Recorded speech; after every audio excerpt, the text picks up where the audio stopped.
U.S. Marines at their breaking point, being asked to do more with less. Long wars in Afghanistan and Iraq, the fight against ISIS, budget cuts, all taking a toll on the U.S. Marine Corps, forcing fighter jets and helicopters to break down, losing valuable hours in the air to train, and according to the Marines and military analysts, putting our nation at risk. National Security Correspondent Jennifer Griffin traveled down to 2 Marine Corps air stations to receive an exclusive first-hand look at how America's military appears to be breaking. This is when the landing gear door came off, this is the hole that it made in the intake on its way down to the engine. Marine Major Mike Malone is a maintenance officer for a squadron of F-18 Hornets preparing to deploy into combat overseas. This particular jet bombed Muammar Gaddafi's compound in Libya in 1986, 30 years ago today. It's still flying.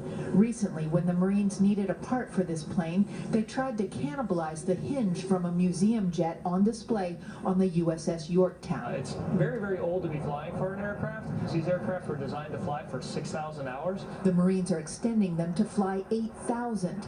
Budget cuts that reduced the force to 30,000 fewer Marines and wars that were supposed to end but didn't are making it harder to patch these old planes together. Imagine taking like a 1995 Cadillac and trying to make it a Ferrari. You're trying to make it faster, more efficient, but it's still an old airframe, so the aircraft is constantly breaking. The Marines that we don't have enough of them to do the added work. Sometimes it takes the Marines 18 months to get parts for these early model F-18 jets whose production was halted in 2001. This F-18 has to deploy again in July. Colonel, where are the wings to this plane? Yeah, that's a good question. They're on other jets. Colonel Harry Thomas, call sign Crash, deployed to the Pacific with 10 jets last year. Only 7 made it. A fuel leak caused his F-18 to catch fire in Guam. Instead of ejecting, he landed safely, saving taxpayers $29 million. Back home in Beaufort, South Carolina, skin cracks forced this F-18 into a hangar. We don't know where the engines are. They're in another airplane somewhere. So basically you had to cannibalize this plane to get other squadrons airborne? Yes, ma'am. Will this plane ever fly again? Yeah, we plan to have it flying by the summer. Colonel Crash Thomas has deployed 6 times to Iraq and Afghanistan. Right now, only 2 of his 14 planes can fly. His Marines deploy in 3 months. We're an operational squadron. We're supposed to be flying jets, not building them. Most frustrating is that his pilots aren't getting the flying hours they need.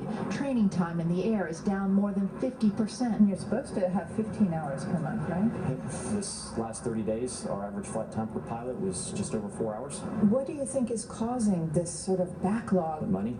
Everything goes back to funding. U.S. military spending has declined from nearly $700 billion in 2010 to $560 billion last year. Automatic spending cuts began in 2011.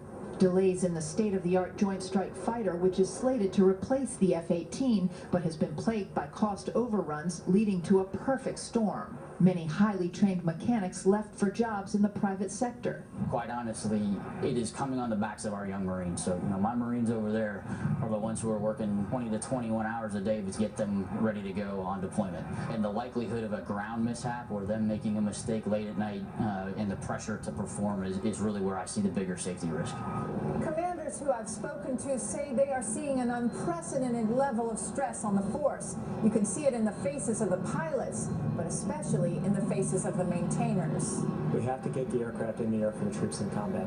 Here in New River, North Carolina, Colonel Sean Saline oversees 9 helicopter squadrons, including these CH-53 Super Stallions, the workhorses of the Marine Corps in Iraq and Afghanistan. Unlike previous wars, we didn't have a period of time afterwards where we didn't have tasking.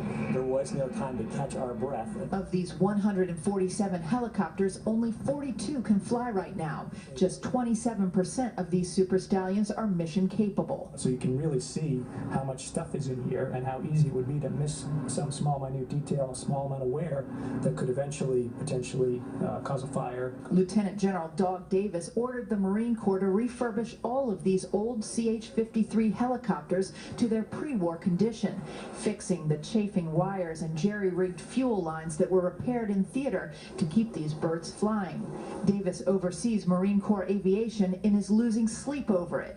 He has 2 sons who are Marine pilots. The biggest thing is right now, after 15 years of hard service and hard fighting and deploying around the world, we don't have enough airplanes in the flight line to make sure that the Marines are ready to go and go out the door. Are you losing guys from exhaustion? Absolutely.